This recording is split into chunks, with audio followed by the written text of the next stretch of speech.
खुलुमबाय आरोबाव आंनि मोनसे गोदान भिडिअजों। दिनै आं गौरां पार्कनि माखासे गोदानै बानायजानाय नुथाय दिन्थिनो नाजादों। स' नायलांदो। बियो गौरां दैसा।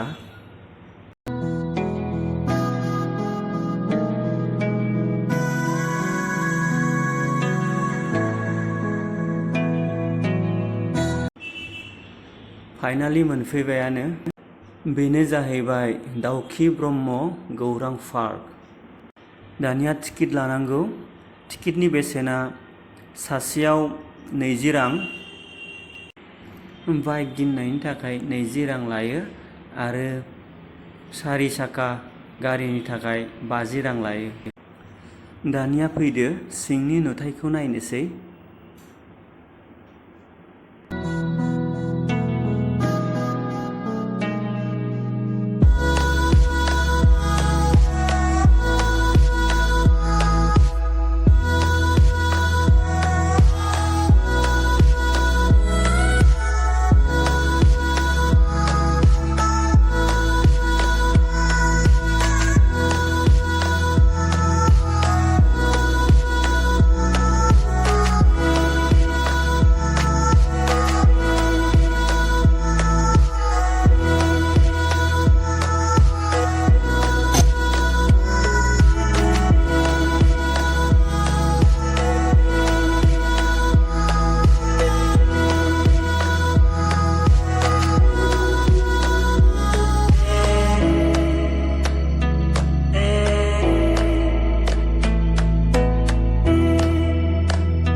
बेयाव बोटिं खालामनाय जायो।